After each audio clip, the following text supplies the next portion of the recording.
दोस्तों, मैं मुकेश कुडी डीसीआई के यूट्यूब चैनल पर आपका स्वागत करता हूं। आज की क्लास में अपन जैसे पढ़ेंगे एनिमल टिश्यू, है ना, कि जंतु ऊतक क्या होते हैं, जंतु ऊतक कितने प्रकार के होते हैं, कार्य के आधार पर ऊतक कितने प्रकार के होते हैं ना एनिमल टिश्यू। तो समझिए आप, पहली बात तो है ना, पहला तो ये है जैसे ऊतक क्या होता है ना, जैसे टिश्यू क्या है, व्हाट इज टिश्यू, तो ऊतक क्या है। तो ऊतक क्या है, जैसे कोशिकाओं का ऐसा समूह है ना, कोशिकाओं का ऐसा समूह है ना, कोशिकाओं का ऐसा समूह है जो उत्पत्ति हुआ है ना, जो उत्पत्ति हुआ है ना, जो उत्पत्ति हुआ संरचना में समान होता है ना, उत्पत्ति व संरचना में समान होता है, उत्पत्ति व संरचना में समान होता है, लेकिन लेकिन कार्य भिन्न भिन्न होता है ना, लेकिन कार्य भिन्न भिन्न होता है ना, कार्य भिन्न भिन्न होता है। कुछ सेल्स का ऐसा समूह है ना, सेल्स का ऐसा समूह है ऊतक कहलाता है ना, सेल्स का ऐसा समूह है ऊतक कहलाता है, टिश्यू कहलाता है ना, ये चीज है।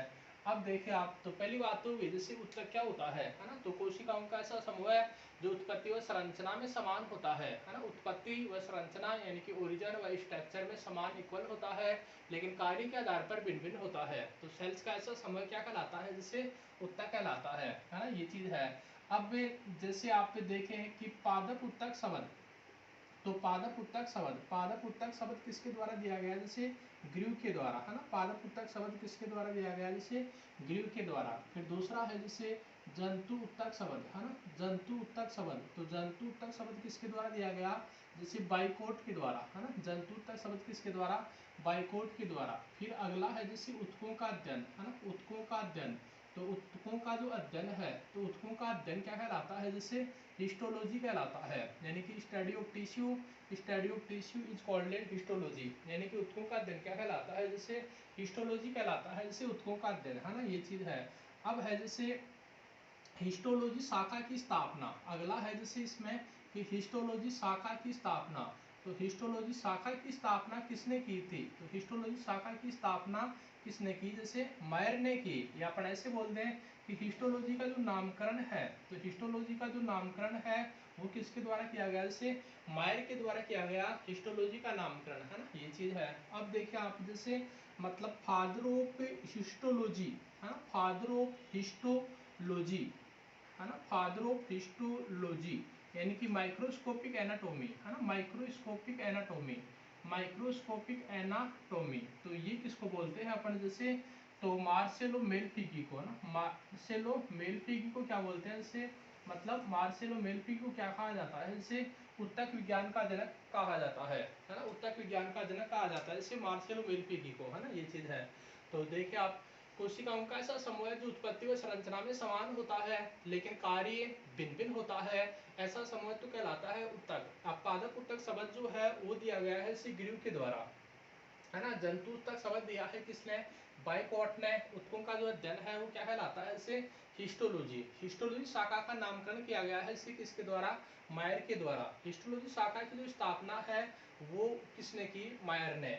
फिर ऐसे फादर ऑफ हिस्टोलॉजी, हाँ, फादर ऑफ हिस्टोलॉजी या microscopic anatomy, father of histology या माइक्रोस्कोपिक एनाटॉमी किसे कहा जाता है, तो किसे कहा जाता है, जिसे ये कहा जाता है मार्सेलो मेलफिगी को। तो दोस्तों ये तो बात हो से ऊतक के बारे में सामान्य से जानकारी, है ना। अब देखिए आप आगे कि कार्य के आधार पर जो आपके जो जंतु तक होते हैं, है ना, जैसे कार्य के आधार पर जो जंतु तक है वो कितने प्रकार के होते हैं, है ना, कितने प्रकार के होते हैं कार्य के आधार पर।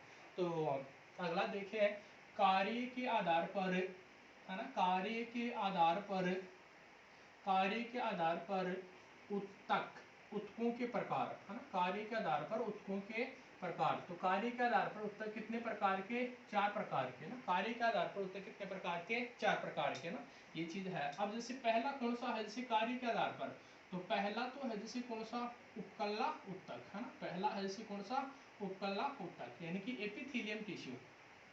दूसरा है जैसे कौन सा, संयोजी ऊतक, है ना, दूसरा है जैसे कौन सा, संयोजी ऊतक, यानी कि संयोजी ऊतक को अपन क्या बोलते हैं, इसे कनेक्टिव टिश्यू कहते हैं, है ना, इसको अपन कनेक्टिव टिश्यू कहते हैं। तीसरा जो है तो वो है जैसे सर पेशीय ऊतक, है ना, इसको अपन जैसे मस्कुलर टिश्यू बोलते हैं, है ना, इसको अपन मस्कुलर टिश्यू, पेशीय ऊतक। और जो चौथा है तो वो क्या कहलाता है, इसे तंत्रिका ऊतक, है ना, तंत्रिका ऊतक ये कहलाता है। तो ये चीज है जैसे आपकी दोस्तों कि कार्य के आधार पर उत्तक चार प्रकार के होते हैं, उपकल्ला उत्तक, संयोजी उत्तक, पेशीय उत्तक, एक और सा होता है तंत्रिका उत्तक, है ना। अब जैसे आप इनके काम देखें, है ना, जैसे ये तो होता है शरीर में मतलब 50%, ये होता है जैसे कुल कितना 10% समस्त उत्तक का, ये होता है कितना, तो ये होता है जैसे 30%, और ये होता है जैसे कितना, तो ये 10%, है ना, उपकल्ला उत्तक। क्यों, तो अपन ऐसे बोल सकते हैं कि शरीर में सर्वाधिक पाया जाने वाला उत्तक कौन सा है, तो शरीर में सर्वाधिक पाया जाने वाला उत्तक कौन सा है, पेशीय उत्तक है ना। देखिए आप, तो उपकल्ला उत्तक ये करता क्या है ना, तो उपकल्ला उत्तक का जैसे कार्य क्या होता है, तो यह शरीर के, है ना, यह शरीर के आंतरिक अंगों को, है ना, यह शरीर के आंतरिक अंगों को ढकता है ना, यह शरीर के आंतरिक अंगों को ढकता है, यानी कि अपन बोल सकते हैं इट इज, है ना, it is covering and, it is covering and protective tissue. तो ये क्या है, जैसे आपका शरीर का कवरिंग टिश्यू है, यानी कि शरीर के आंतरिक अंगों को कवर करता है, और शरीर के आंतरिक अंग मतलब शरीर के आंतरिक अंगों को क्या देता है, ये सुरक्षा देता है ना, सुरक्षा देता है। तो ये शरीर के आंतरिक अंग को ढकता है, it is covering and protective tissue, है ना, उपकल्ला उत्तक। तो इसलिए इसको अपन क्या बोलते हैं इसे, इसलिए इस उत्तक को, है ना, इसलिए इस उत्तक को, है ना, इस उत्तक को सुरक्षात्मक उत्तक कहा जाता है ना, इसलिए उस उत्तक को क्या बोलते हैं अपन, जैसे सुरक्षात्मक उत्तक कहते हैं। ये शरीर के आंतरिक अंग को ढकता है, इसलिए इसको अपन क्या बोलते हैं, इसे सुरक्षात्मक उत्तक कहते हैं, है ना, ये चीज है। अब जैसे आप बोलते हैं ना कि जैसे विटामिन ए को अपन क्या बोलते हैं, तो विटामिन ए को अपन क्या बोलते हैं, जैसे संक्रमण रोधी विटामिन बोलते हैं, है ना, विटामिन ए को अपन जैसे संक्रमण रोधी विटामिन कहते हैं। क्यों कहते हैं, तो विटामिन ए क्या करता है, जैसे उपकल्ला उत्तक को भी स्वस्थ बनाए रखता है ना, विटामिन ए जो होता है ये उपकल्ला उत्तक को ही हेल्दी बनाए रखता है, इसलिए विटामिन ए को अपन क्या बोलते हैं, संक्रमण रोधी विटामिन। तो आप ये बात भी ध्यान में रखें, जैसे विटामिन ए को हम संक्रमण रोधी विटामिन क्यों कहते हैं, क्योंकि उपकल्ला उत्तक को हेल्दी बनाए रखने में सहायक होता है आपका विटामिन ए, है ना, ये चीज है। तो ये तो बात हो गई। अब देखिए आप संयोजी उत्तक, तो ये उत्तक क्या करता है, कार्य देखिए आप, तो यह शरीर के, है ना, यह शरीर के आंतरिक अंगों को, है ना, यह शरीर के आंतरिक अंगों को सहारा देता है ना, सहारा देता है, सहारा देता है या जोड़ता है ना, यह शरीर के आंतरिक अंग को सहारा देता है या जोड़ता है आपका संयोजी उत्तक, है ना। अतः इस उत्तक को, है ना, अतः इस उत्तक को, इस उत्तक को क्या बोलते हैं अपन, तो इसको अपन क्या बोलते हैं, इसे अवलंबन टिश्यू, है ना। अतः इसी उत्तक को अपन क्या बोलते हैं, अवलंबन उत्तक, और अवलंबन उत्तक को इंग्लिश में क्या बोलते हैं अपन, सपोर्टिंग टिश्यू, है ना। तो ये शरीर का क्या है, जैसे सपोर्टिंग टिश्यू है ना, इसलिए इसे अवलंबन उत्तक कहा जाता है ना, ये है। तो ये ध्यान में रखें आपका से, ये मोस्ट है एग्जाम के लिए, कि अवलंबन उत्तक कहा जाता है, संयोजी उत्तक को कहा जाता है, कौन सा उत्तक है जो आंतरिक अंगों को सहारा देता है, जोड़ता है, तो कौन सा है वो, कनेक्टिव टिश्यू है, यानी कि सपोर्टिंग, मतलब जैसे कनेक्टिव टिश्यू को अपन क्या बोलते हैं, सपोर्टिंग टिश्यू, है ना।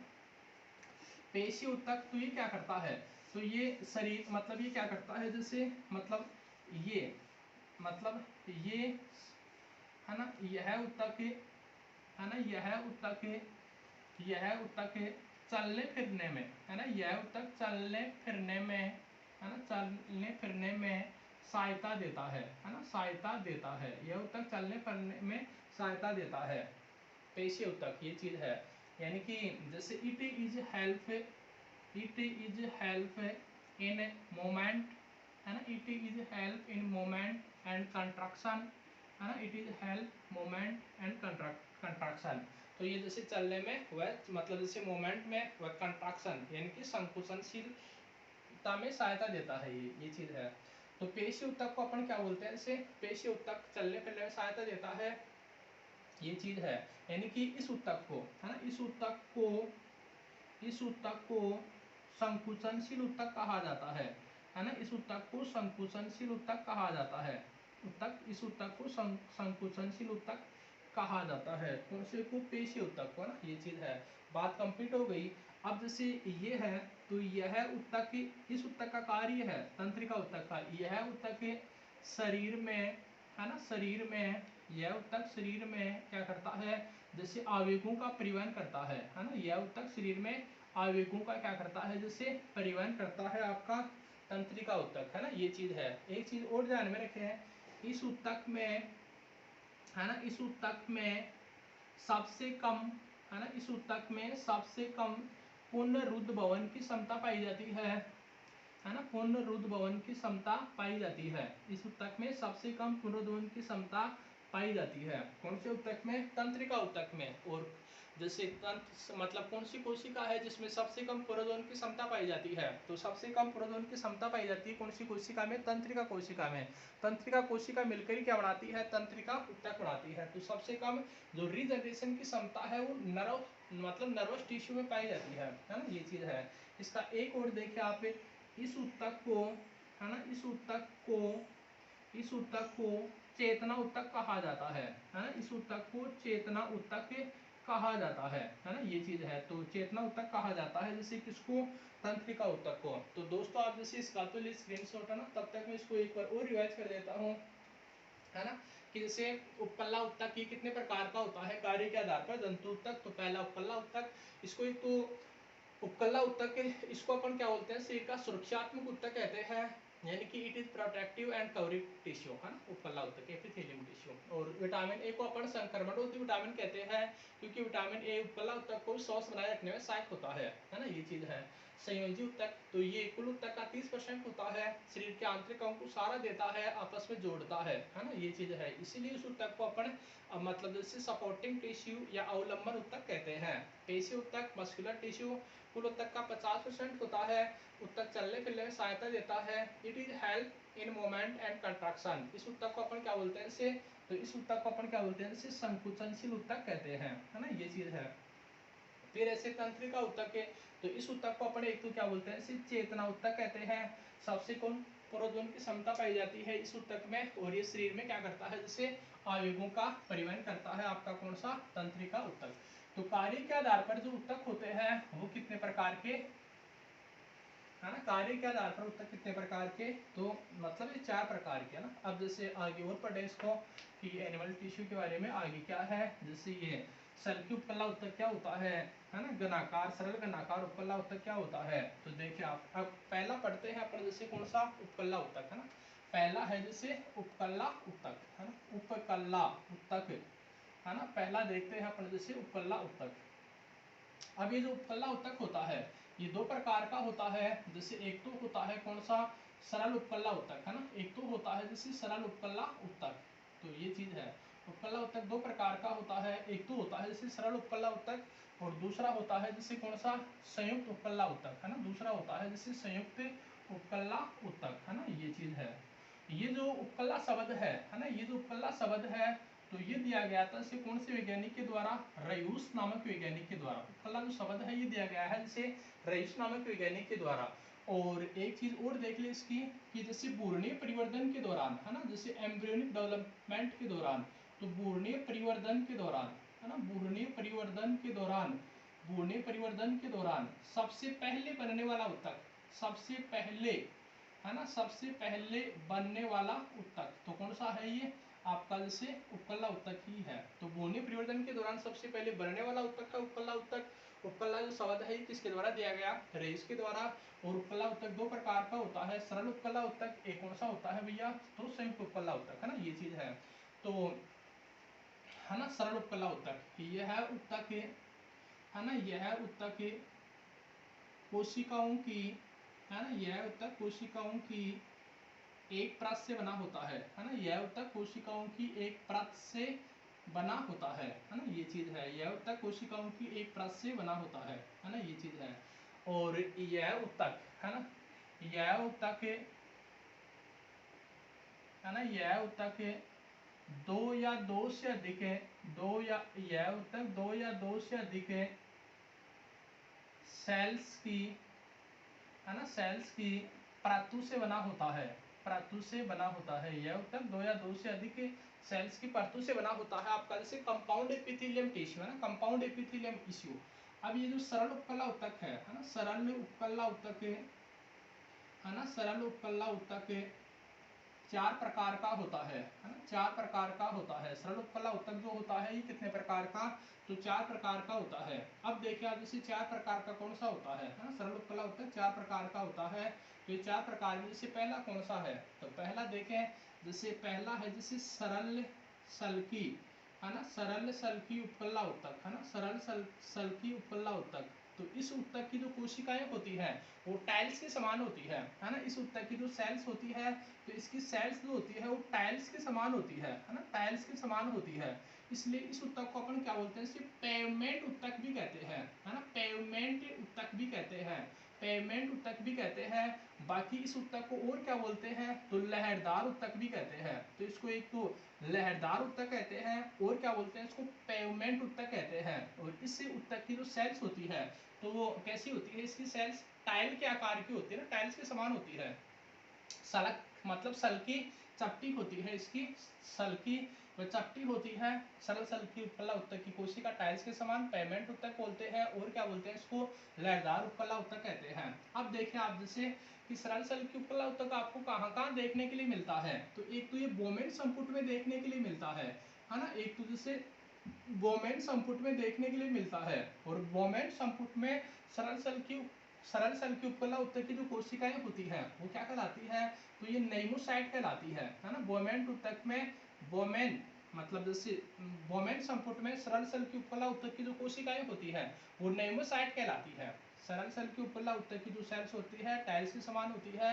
ये जो किडनी में होता है ना बोमेन संपुट, तो किडनी में जो बोमेन संपुट होता है उसकी कोशिकाएं सरल सल्की उपकला उत्तक की बनी होती है। और यहाँ पर सरल सल्की उपकला उत्तक की कोशिकाओं को अपन क्या बोलते हैं, इसको यहाँ पर क्या बोलते हैं, तो इस सरल सल्की उपकला उत्तक की कोशिकाओं को यहाँ पर क्या बोलते हैं, यहाँ पर इसको क्या बोलते हैं, पोडोसाइट्स कहते हैं। एक चीज और देखें, जैसे एक होता है जैसे फेफड़ों की कुपिका, है ना, फेफड़ों की कुपिका। तो फेफड़ों की कुपिका में भी क्या होता है, सरल सल्की उपकला उत्तक पाया जाता है और फेफड़ों की कुपिका में बोलते हैं इसको नेमोसाइट। तो ये बातें आप ध्यान में रखें ना, फेफड़ों की कुपिका में सरल सल्की उपकला सरल सल्की उपकला उत्तक की बनी होती है। फेफड़ों की कुपिका सरल सल्की उपकला उत्तक को यहाँ पर कुपिका में नेमोसाइट बोलते हैं। किडनी में जो बोमेन संपुट होता है यहाँ पर सरल सल्की उपकला उत्तक की कोशिकाएं पाई जाती है बोमेन संपुट में, यहाँ पर इस उत्तक को क्या बोलते हैं, पोडोसाइट कहते हैं, है ना, ये चीज है। अब जो दूसरा प्रकार है सरल उपकला उत्तक का, जो दूसरा प्रकार होता है तो ये देखिए आप जैसे दोस्तों, तो ये होता है जैसे कौन सा,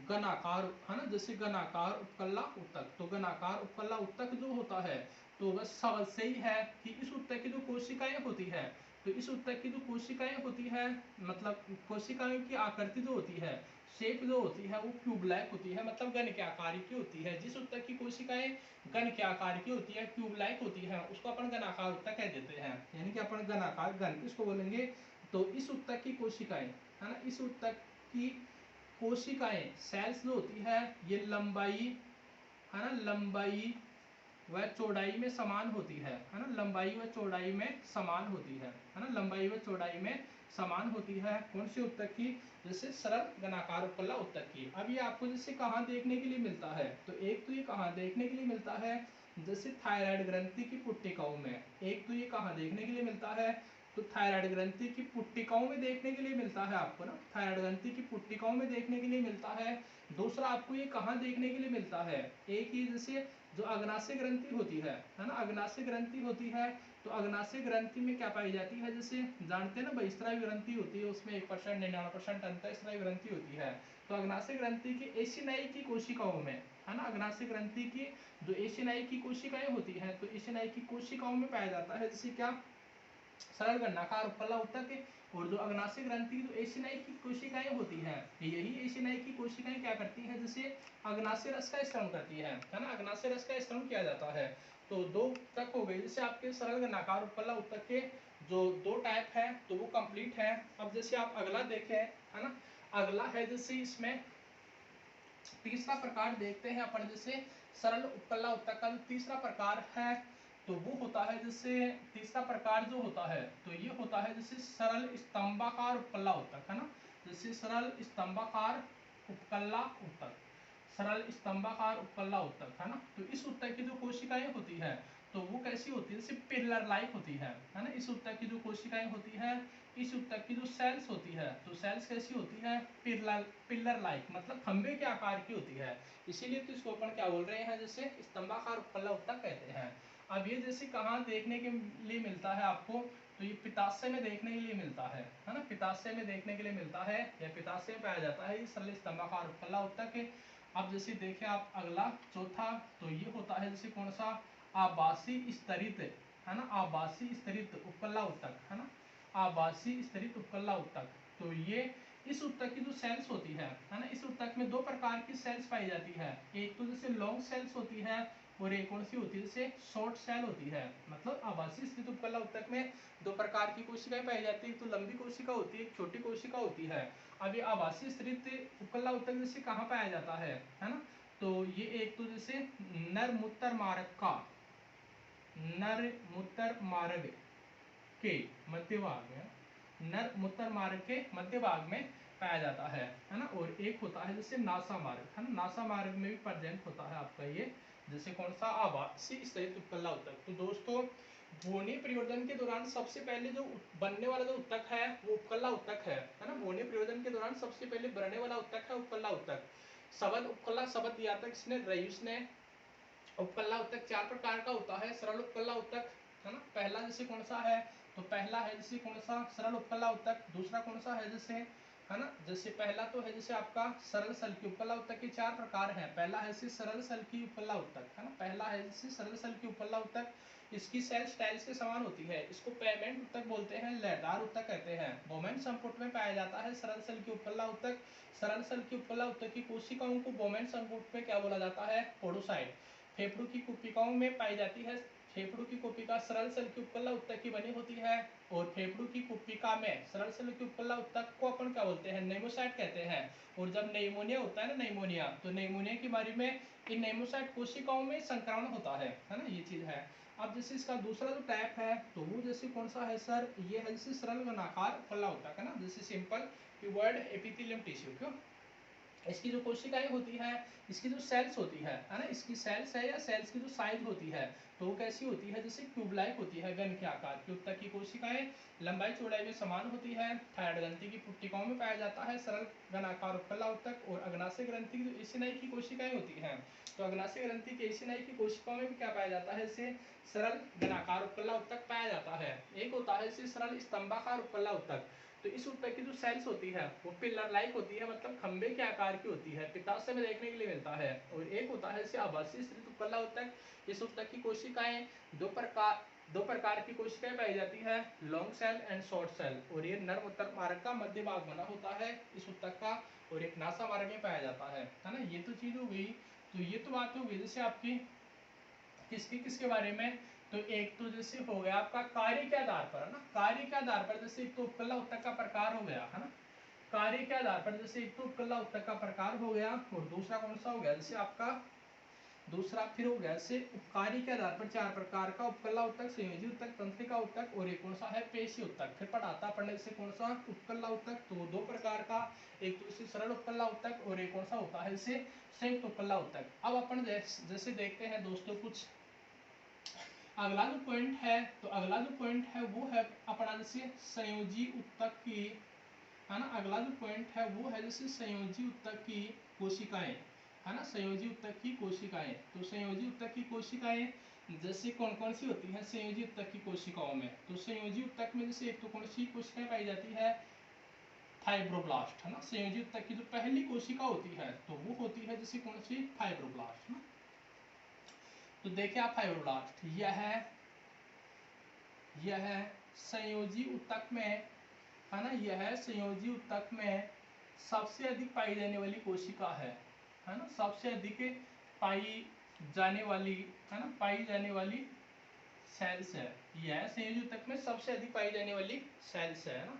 और यह है ना, यह संयोजी ऊतक की, है ना, यह संयोजी ऊतक की क्या है, सबसे बड़ी कोशिका है ना। यह संयोजी ऊतक की सबसे बड़ी क्या है, ये कोशिका, यह संयोजी ऊतक की सबसे बड़ी कोशिका है सिर्फ फाइब्रोब्लास्ट ना। और अब देखिए आप अगला, जैसे फाइब्रोब्लास्ट के रूपांतरण से, है ना, फाइब्रोब्लास्ट, हाँ, फिर ऐसे फाइब्रोब्लास्ट के रूपांतरण से, है ना, फाइब्रोब्लास्ट के रूपांतरण से कॉन्ड्रियोब्लास्ट, है ना, फाइब्रोब्लास्ट के रूपांतरण से कॉन्ड्रियोब्लास्ट व ओस्टियोब्लास्ट का निर्माण होता है ना। फाइब्रोब्लास्ट के रूपांतरण से कॉन्ड्रियोब्लास्ट व ओस्टियोब्लास्ट का निर्माण होता है। है ना, ओस्टियोब्लास्ट का निर्माण होता है, ये चीज है। तो फाइब्रोब्लास्ट के रूपांतरण से कॉन्ड्रोब्लास्ट व ओस्टियोब्लास्ट का रूपांतरण होता है। अब जैसे कॉन्ड्रोब्लास्ट क्या करती है, तो कॉन्ड्रोब्लास्ट तो फिर आपकी क्या करती है, जैसे आगे जाकर ये उपास्थि का निर्माण करती है ना। कॉन्ड्रोब्लास्ट जो होती है ये उपास्थि मतलब कार्टिलेज का निर्माण करती है, जैसे कॉन्ड्रोब्लास्ट जो होती है। और ये जो होती है आपकी ओस्टियोब्लास्ट जो होती है, तो ये अस्थि का निर्माण करती है ना, ये अस्थि का निर्माण करती है। आप ऐसे बोल सकते हैं कि अस्थि को बनाने वाली कोशिका ओस्टियोब्लास्ट कहलाती है और उपास्थि को बनाने वाली कोशिका क्या कहलाती है सर, तो कार्टिलेज कहलाती है, सॉरी कॉन्ड्रोब्लास्ट कहलाती है। कार्टिलेज को बनाने वाली कोशिका कॉन्ड्रोब्लास्ट कहलाती है ना, ये चीज है। अब देखिए आप जैसे दूसरा देखिए आप मैक्रोफेजेज है ना, जैसे संयोजी ऊतक की दूसरी जो कोशिका होती है तो वो होती है जैसे मैक्रोफेजेज। तो इसमें देखें यह संयोजी ऊतक की है ना, यह संयोजी ऊतक में सबसे अधिक पाई जाने वाली, यह संयोजी ऊतक में सबसे अधिक पाई जाने वाली दूसरी कोशिका है ना, दूसरी सेल्स है। यह संयोजी ऊतक में सबसे अधिक पाई जाने वाली दूसरी सेल्स है। और ये संयोजी ऊतक की, दूसरा पॉइंट लिखेंगे इसमें, यह संयोजी ऊतक की है ना, यह संयोजी ऊतक की है ना, यह संयोजी ऊतक की दूसरी बड़ी कोशिका है ना, यह संयोजी ऊतक की दूसरी बड़ी कोशिका है, दूसरी बड़ी कोशिका है कौन सी, मैक्रोफेजेज। और ये मैक्रोफेजेज क्या होती है, तो ये बक्सक प्रवृत्ति की होती है ना, ये मतलब मैक्रोफेजेज ये बक्सक, और बक्सक को अपन क्या बोल देते हैं इंग्लिश में, फेगोसाइट है ना। तो ये बक्सक यानी कि फेगोसाइट प्रवृत्ति की होती है ना, फेगोसाइट प्रवृत्ति की होती है, फेगोसाइट प्रवृत्ति की होती है। यानी कि ये क्या करते हैं, इससे हानिकारक जो जीवाणु होते हैं है ना, जो हानिकारक जो जीवाणु होते हैं, तो हानिकारक जीवाणु को ये क्या कर देती है आपकी, नष्ट कर देती है ना, हानिकारक जीवाणु को नष्ट कर देती है। मैक्रोफेजेज का मतलब होता है कि ये हानिकारक जीवाणु को नष्ट कर देती है, जैसे आपकी मैक्रोफेजेज क्यों। अब देखिए आप शरीर के कई अंग होते हैं जिनमें आपकी जैसे मैक्रोफेजेज पाई जाती है कई प्रकार की, तो वो देखिए आप जैसे, तो एक तो जैसे आपकी यकृत है ना, तो यकृत में पाई जाने वाली है ना, यकृत में पाई जाने वाली है ना, यकृत में पाई जाने वाली मैक्रोफेजेज, तो यकृत में पाई जाने वाली जो मैक्रोफेजेज होती है तो वो कौन सी होती है, मैक्रोफेजेज है ना। यकृत में पाई जाने वाली जो मैक्रोफेजेज होती है तो उसका क्या नाम है, जैसे कुपर कोशिका। यकृत में जो मैक्रोफेजेज कोशिका पाई जाती है उसको अपन बोलते हैं कुपर कोशिका है ना, जैसे ये बात हो गई यकृत में क्यों। तो यकृत में कुपर कोशिका पाई जाती है जो मर्द आरबीसी व हानिकारक जीवाणु का क्या कर देती है, ये भक्षण कर देती है ना। इसी प्रकार से रक्त में देखें तो रक्त में पाई जाने वाली है ना, रक्त में पाई जाने वाली जो मैक्रोफेजेज होती है उसको अपन क्या बोलते हैं, इसे मोनोसाइट कहते हैं है ना, मोनोसाइट कहते हैं। जैसे रक्त में पाई जाने वाली, और रक्त में पाई जाने वाली जो मोनोसाइट होती है इसको अपन क्या बोलते हैं, इसे रक्त का अपमार्जक बोल देते हैं है ना, रक्त का अपमार्जक या सफाई कर्मी बोलते हैं। तो रक्त का अपमार्जक या सफाई कर्मी कहा जाता है जैसे किसको, तो मोनोसाइट को क्यों। डब्ल्यूबीसी का प्रकार होता है ये। अगली चीज है जैसे मतलब जैसे थाइमस ग्रंथि है ना, तो जो थाइमस ग्लैंड होती है, थाइमस ग्लैंड में जो आपकी ये मैक्रोफेजेज पाई जाती है उसको अपन क्या बोल रहे हैं सर, तो उसको अपन बोलते हैं हेसल कणिका है ना। थाइमस ग्रंथि में क्या पाई जाती है, मतलब हेसल कणिका पाई जाती है ना, ये चीज है। इसी प्रकार से जैसे आपका पलीहा होता है ना, पलीहा है मतलब इसको तिल्ली बोलते हैं, तो पलीहा या तिल्ली में पाई जाने वाली, पलीहा या तिल्ली में पाई जाने वाली जो मैक्रोफेजेज होती है उसको अपन क्या बोल देते हैं, इसको अपन बोलते हैं जैसे रेटिकुलर सेल है ना, रेटिकुलर सेल। तो रेटिकुलर सेल्स पाई जाती है जैसे पलीहा या तिल्ली में है ना, ये चीज है। अब जैसे अगला देखें आप जैसे ब्रेन है ना, ब्रेन और है ना, जैसे ब्रेन, ब्रेन के बाद अपन एक लास्ट में और देखेंगे फेफड़े। तो मतलब जैसे फेफड़े, तो ब्रेन में पाई जाने वाली जो मैक्रोफेजेज होती है ना, ब्रेन में पाई जाने वाली जो मैक्रोफेजेज होती है वो कौन सी होती है, जैसे माइक्रो है ना, जैसे माइक्रो गिलियल सेल होती है ना, माइक्रो गिलियल सेल होती है। तो ब्रेन में पाई जाने वाली जो मैक्रोफेजेज होती है वो माइक्रो गिलियल सेल होती है ना। और जो फेफड़ों में पाई जाने वाली जो मैक्रोफेजेज होती है उसको अपन क्या बोल देते हैं, जैसे उसको अपन डस्ट सेल कहते हैं है ना, जैसे डस्ट सेल कहते हैं है ना, ये चीज है। जैसे मैं यहाँ पर लिख देता हूँ आपको, मतलब फेफड़ों में पाई जाने वाली जो मैक्रोफेजेज होती है उसको अपन क्या बोल देते हैं, उसको अपन बोलते हैं क्या, डस्ट सेल है ना। और ब्रेन में जो मैक्रोफेजेज पाई जाती है उसको अपन क्या बोल देते हैं, जैसे माइक्रो है ना, माइक्रोगिलियल सेल कहते हैं। तो ब्रेन में पाई जाने जो मैक्रोफेज कोशिका होती है तो उसको माइक्रोगिलियल सेल बोलते हैं। तो दोस्तों आप फिर से देखें, संयोजी ऊतक की कोशिकाएं ये संयोजी तक में सबसे अधिक पाई जाने वाली कोशिका होती है फाइब्रोब्लास्ट। ये संयोजी तक की सबसे बड़ी कोशिका होती है फाइब्रोब्लास्ट। फाइब्रोब्लास्ट के रूपांतरण से क्या बनता है, कॉन्ड्रोब्लास्ट व कॉन्ड्रोब्लास्ट व ओस्टियोब्लास्ट बनता है। कॉन्ड्रोब्लास्ट क्या करता है, इसे उपास्थि का निर्माण करता है। ओस्टियोब्लास्ट क्या करता है, अस्थि का निर्माण करता है। मैक्रोफेज ये संयोजी तक में पाई जाने वाली दूसरी बड़ी कोशिका है ना, दूसरी संयोजी तक में सबसे अधिक पाई जाने वाली दूसरी सेल्स है, और ये संयोजी तक की दूसरी बड़ी कोशिका भी है मैक्रोफेजेज। क्यों, ये भक्षक प्रवृत्ति यानी कि फेगोसाइट प्रवृत्ति की होती है, और हानिकारक जीवाणु को क्या करती है, ये नष्ट करती है। अब जैसे शरीर के कुछ अंगों में पाई जाती है ये मैक्रोफेजेज, जो अपने शरीर को एक तो मतलब ये हानिकारक जीवाणु से बचाती है अपने शरीर को। जैसे यकृत है, लीवर है, तो लीवर में जो मैक्रोफेज पाई जाती है इसको अपन क्या बोलते हैं, कुपर सेल है ना, कुपर कोशिका पाई जाती है। रक्त है, तो रक्त में कौन सी, मोनोसाइट पाई जाती है। मोनोसाइट को रक्त का अपमार्जक या सफाई कर्मी कहते हैं। थाइमस ग्रंथि में क्या पाई जाती है, हेसल कणिका पाई जाती है। हेसल्स ग्रेन्यूल्स प्रेजेंट होते हैं थाइमस ग्लैंड में। प्लीहा जो है, तिल्ली बोलते हैं इसको, तो इसमें क्या पाई जाती है, रेटिकुलर सेल्स पाई जाती है प्लीहा या तिल्ली में। ब्रेन जो है, ब्रेन में क्या पाई जाती है, माइक्रोविलियल सेल्स पाई जाती है ना, ये चीज है। और जो फेफड़े हैं, लंग्स हैं, तो लंग्स में क्या पाई जाती है, डस्ट सेल्स पाई जाती है। तो ये संयोजी ऊतक की जैसे आपकी ये सेल चल रही है, जिसमें आपकी 2 कोशिकाएं तो कंप्लीट है संयोजी ऊतक की। अब देखिए दोस्तों अगला है ना,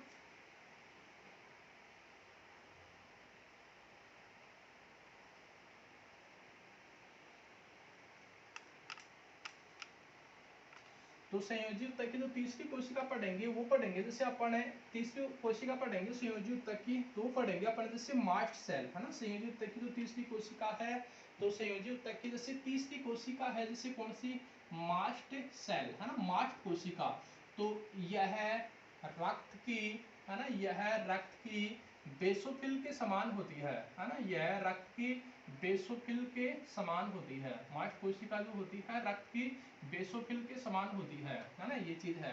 अब देखें इसके द्वारा है ना, इसके द्वारा हिपेरिन है ना, इसके द्वारा हिपेरिन, हिस्टामिन है ना, इसके द्वारा हिपेरिन, हिस्टामिन व सीरोटोनिन का स्राव होता है ना, इसके द्वारा हिपेरिन, हिस्टामिन व सीरोटोनिन का क्या होता है, स्त्रवण होता है ना, स्त्रवण होता है। इसके द्वारा हिपेरिन, हिस्टामिन और सीरोटोनिन का स्राव होता है ना, ये चीज है। अब आप जैसे हिपेरिन का देखिए आपकी व्हाट इज हिपेरिन, तो हिपेरिन क्या है ना, तो हिपेरिन क्या है, जैसे एक प्रतिस्कंदक पदार्थ है ना। हिपेरिन क्या है, जैसे प्रतिस्कंदक पदार्थ है, प्रतिस्कंदक पदार्थ है जो रुधिर को रुधिर वाहिनी में जमने से रोकता है। तो ये एंटी क्लोटिंग सबस्टेंस है ना, जैसे एंटी क्लोटिंग सबस्टेंस है। व्हाट इज हिपेरिन, तो हिपेरिन क्या है, ये एंटी क्लोटिंग सबस्टेंस है ये हाँ, जैसे एंटी क्लोटिंग सबस्टेंस है, यानी कि प्रतिस्कंदक पदार्थ है जो रक्त को रुधिर वाहिनी में जमने से रोकता है ना।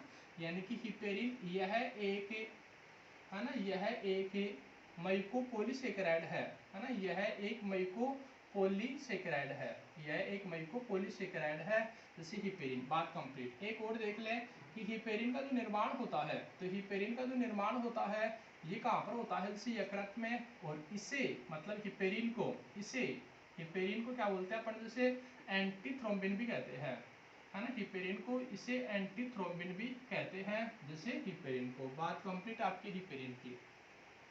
अगला देखिए आप जैसे हिस्टामिन, तो हिस्टामिन क्या है ना, तो मतलब इट इज है ना, इट इज मतलब वेसोडाइलेटर है ना, वेसोडाइलेटर। तो ये क्या करता है, जैसे मतलब रुधिर वाहिनियों को क्या करता है, इससे चौड़ा करता है। मतलब ये वेसोडाइलेटर होता है जो रुधिर वाहिनी को क्या करता है, चौड़ा करता है। और यह एलर्जी के लिए उत्तरदायी होता है ना, यह एलर्जी के लिए उत्तरदायी होता है ना। हिस्टामिन यह एलर्जी के लिए उत्तरदायी होता है ना। ये रुधिर वाहिनी को चौड़ा करता है, जिसके कारण ब्लड सप्लाई बढ़ जाती है। और जहाँ पर जैसे हिस्टामिन का स्तर होता है ना, तो वहाँ पर क्या होता है, जैसे स्किन रेड हो जाती है ना, स्किन रेड हो जाती है, खुजली चलने लग जाती है। तो ये एलर्जी करता है जैसे आपका हिस्टामिन। एक होता है जैसे क्या, सीरोटोनिन है ना, ये है जैसे सीरोटोनिन। तो सीरोटोनिन क्या होता है, तो इट इज है ना, इट इज वेसोकॉन्ट्रैक्टर है ना, ये क्या होता है, जैसे वेसोकॉन्ट्रैक्टर है। यानी कि ये क्या है, यह एक है ना, यह एक रुधिर वाहिका है ना, यह एक रुधिर वाहिका संकीर्णक पदार्थ है ना, यह एक रुधिर वाहिका संकीर्णक पदार्थ है। मतलब रुधिर वाहिनी को क्या करता है, ये कॉन्टैक्ट करता है, सिकोड़ता है। सीरोटोनिन। अब जैसे आप कुछ चीजें और देख लें जो यहाँ से एलडीसी 2018 में एक क्वेश्चन आया गया था कि रुधिर को सड़ने एवं जमने से बचाने के लिए, है ना, जैसे रुधिर को सड़ने व जमने से बचाने के लिए, है ना, सड़ने व जमने से बचाने के लिए, है ना, बचाने के लिए कौन से पदार्थ काम में लिए जाते हैं, है ना, जैसे कौन से पदार्थ काम में, है ना, काम में लिए जाते हैं। रुधिर को सड़ने एवं जमने से बचाने के लिए कौन कौन से पदार्थ काम में लिए जाते हैं। ये दोस्तों ये खूब ज्यादा आता है, जैसे आपका एग्जाम में क्वेश्चन, तो इसको आप देखें। एक तो होता है जैसे एसीडी, एक होता है जैसे क्या सीपीडी, और एक क्या होता है जैसे ईडीटीए, है ना। तो रुधिर को सड़ने एवं जमने से बचाने के लिए कौन कौन से पदार्थों का उपयोग, एसीडी, सीपीडी और एक कौन सा है, ईडीटीए, है ना। तो आप देखें जैसे एसिड बोले तो क्या है, एसिड सिट्रेट, है ना, acid citrate, acid citrate dextrose, है ना, एसिड सिट्रेट डेक्सट्रोज, एसिडी का मतलब। सीपीडी तो ये क्या है, सिट्रेट फॉस्फेट, है ना, सिट्रेट फॉस्फेट, है ना, सिट्रेट फॉस्फेट एक कौन सा होता है, जैसे डेक्सट्रोज, ये चीज है। ईडीटी क्या होता है, तो ये होता है जैसे एथिलीन डाई एमीन, है ना, ethylene diamine tetraacetic acid, ethylene diamine tetraacetic acid, है ना। तो ये ईडीटी का पूरा नाम होता है जैसे क्या, ethylene diamine tetraacetic acid. तो दोस्तों मैं इसको एक बार और रिवाइज कर देता हूँ, तब तक आप इसका स्क्रीनशॉट लें कि मास्ट सेल जो होती है ये रक्त की बेसोफिल के समान होती है। इसके द्वारा क्या होता है, हिपेरिन, हिस्टामिन और सेरोटोनिन का स्तरण होता है। हिपेरिन क्या होता है, तो ये एक प्रतिस्कंदक पदार्थ है, यानी कि हिपेरिन एक एंटीक्रोटिक सब्सटेंस है। हिपेरिन एक म्यूकोपॉलीसेकेराइड होता है। हिपेरिन का निर्माण यकृत में होता है। इसको अपन क्या बोलते हैं, इसे एंटीथ्रोम्बिन कहते हैं हिपेरिन को। हिस्टामिन तो इट इज वेसोडायलेटर, ये क्या होता है, इसे रुधिर वाहिका को क्या करता है, चौड़ा करता है, मतलब ये डायलेटर है, वेसोडायलेटर जो ब्लड वेसल्स को चौड़ा करता है। एलर्जी के लिए उत्तरदायी होता है हिस्टामिन, है ना, ये चीज है। सीरोटोनिन जो होता है तो ये रुधिर वाहिका संकीर्णक है, इट इज वेसो कॉन्ट्रैक्टर, है ना, सेरोटोनिन, और ये रुधिर वाहिका संकीर्णक है। अब हेल्थ से रुधिर को सड़ने जमने से बचाने के लिए कौन कौन से पदार्थों का उपयोग होता है, तो एसिडी, सीपीडी, ईडीटी है। एसिडी बोले तो एसिड सिट्रेट डेक्सट्रोज, सीपीडी बोले तो सिट्रेट फॉस्फेट डेक्सट्रोज, और ईडीटी बोले तो क्या है, इथाइलिन डाइएमिन टेट्राएसिटिक एसिड, है ना। तो दोस्तों आप इसका तो ले जैसे स्क्रीनशॉट, तो आपकी एक तो जैसे फाइब्रोब्लास्ट कोशिका, है ना, जैसे एक तो हो गई आपकी फाइब्रोब्लास्ट कोशिका, दूसरी कौन सी हो गई, जैसे मैक्रोफेजेस हो गई, है ना, दूसरी हो गई है जैसे आपकी मैक्रोफेजेस, और तीसरी कौन सी हो गई है, जैसे मास्ट सेल हो गई है ना, तीसरी है जैसे मास्ट सेल। अब देखिए अपन अगला पढ़ते हैं जैसे प्लाज्मा कोशिका, है ना, प्लाज्मा कोशिका। तो प्लाज्मा कोशिका संयोजित की जो चौथी कोशिका होती है तो वो होती है जैसे प्लाज्मा कोशिका, है ना। संयोजी उत्तक की जैसे चौथी कोशिका होती है तो वो होती है जैसे क्या, प्लाज्मा कोशिका, प्लाज्मा कोशिका। तो देखें आप प्लाज्मा कोशिका को, प्लाज्मा कोशिका, तो प्लाज्मा कोशिका में क्या होता है कि प्रत्येक कोशिका में, है ना, प्रत्येक कोशिका में एक गोलाकार केंद्रक पाया जाता है ना, एक गोलाकार केंद्रक पाया जाता है। प्रत्येक कोशिका में एक गोलाकार केंद्रक, है ना, एक गोलाकार केंद्रक पाया जाता है, तथा जिसके चारों ओर, है ना, तथा जिसके चारों ओर क्रोमेटिन पदार्थ है, तथा जिसके चारों ओर क्रोमेटिन पदार्थ है ना, तथा जिसके चारों ओर क्रोमेटिन पदार्थ है ना, क्रोमेटिन पदार्थ गाड़ियों के पहियों के, है ना, गाड़ियों के पहियों के, है ना, गाड़ियों के पहियों, है ना, गाड़ियों के पहियों के समान, है ना, गाड़ियों के पहियों के समान, जो पहियों के बीच पहियों के समान है, और बीच में क्या होती है, जैसे तिल्ली होती है ना, तिल्ली होती है, गाड़ियों के पहियों के समान, या अपन बोलते हैं जैसे तिल्ली के समान, है ना, तिल्ली के समान वितरित रहता है ना, वितरित रहता है। और प्लाज्मा कोशिका जो होती है ना, प्लाज्मा कोशिका, तो प्लाज्मा कोशिका, है ना, प्लाज्मा कोशिका लिम्फोसाइट के डिवीजन से बनती है, प्लाज्मा कोशिका लिम्फोसाइट के डिवीजन से बनती है ना, प्लाज्मा कोशिका लिम्फोसाइट के डिवीजन, है ना, डिवीजन से बनती है। है ना, प्लाज्मा कोशिका लिम्फोसाइट की डिवीजन से बनती है, अतः इसे क्लोन ऑफ लिम्फोसाइट कहा जाता है ना, अतः इसे क्लोन ऑफ, है ना, अतः इसे क्लोन ऑफ लिम्फोसाइट कहा जाता है, लिम्फोसाइट का क्लोन कहा जाता है, जैसे किसको, क्लोन ऑफ लिम्फोसाइट कहा जाता है, जैसे किसको, तो प्लाज्मा कोशिका को बोलते हैं। तो प्लाज्मा कोशिका में क्या होता है, प्रत्येक कोशिका में गोलाकार केंद्र पाया जाता है, प्रत्येक, और जिसके चारों क्रोमेटिन पदार्थ जो होता है ये गाड़ियों के पहियों के समान, जो तिल्ली है ना, तिल्ली होती है, तो गाड़ियों के पहियों के समान या तिल्ली के समान वितरित रहता है। प्लाज्मा कोशिका लिम्फोसाइट की डिवीजन से बढ़ती है, इसलिए इसको अपन क्या बोलते हैं, इसे क्लोन ऑफ लिम्फोसाइट कहते हैं प्लाज्मा कोशिका को ना। अब अपन जैसे 5वें नंबर की कोशिका अपन जैसे लिम्फोसाइट ही देख लेते हैं, है ना, लिम्फोसाइट ही देख लेते हैं। तो लिम्फोसाइट, तो ये खूब ज्यादा आता है जैसे एग्जाम में, है ना, लिम्फोसाइट कोशिका, है ना, लिम्फोसाइट कोशिका। तो इसका ये कार्य पूछते हैं एग्जाम में, तो इसका काम क्या होता है, तो ये एंटीबॉडी का निर्माण करती है, एंटीबॉडी का निर्माण व स्त्रवण करना, है ना, एंटीबॉडी का निर्माण व स्त्रवण करना, एंटीबॉडी का फॉर्मेशन व स्त्रवण करना, ये किसका काम होता है, लिम्फोसाइट का काम होता है। यानी कि लिम्फोसाइट कोशिका, है ना, लिम्फोसाइट कोशिका, है ना, लिम्फोसाइट सेल शरीर की, है ना, शरीर की रोग प्रतिरोधक क्षमता का निर्माण करती है ना, लिम्फोसाइट कोशिका शरीर की रोग प्रतिरोधक क्षमता का निर्माण करती है, निर्माण करती है। तो लिम्फोसाइट कोशिका शरीर की रोग प्रतिरोधक क्षमता का निर्माण करती है। तो दोस्तों ये जैसे आपका फर्स्ट ग्रेड 2020 में भी क्वेश्चन आया था आपका कि इस टाइप से कि इनमें से कौन सी कोशिका है जो शरीर की रोग प्रतिरोधक क्षमता का निर्माण करती है ना, रोग प्रतिरोधक क्षमता का निर्माण करती है, यानी उनमें से कौन सी कोशिका है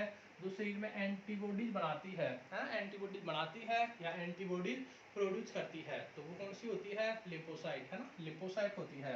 और जैसे एड्स रोग में कमी आ जाती है ना, एड्स रोग में कमी आ जाती है, जैसे किसकी संख्या में, तो लिम्फोसाइट की संख्या में कमी आ जाती है। और एड्स रोग में जिस लिम्फोसाइट की संख्या में कमी आ जाती है वो कौन सी होती है, तो वो होती है जैसे आपकी टी साइक लिम्फोसाइट, है ना, टी हेल्पर लिम्फोसाइट की संख्या में कमी आ जाती है ना, जैसे टी साइक लिम्फोसाइट की संख्या में कमी आ जाती है, जैसे एड्स रोग के में, एड्स रोग के अंतर्गत ये चीज है।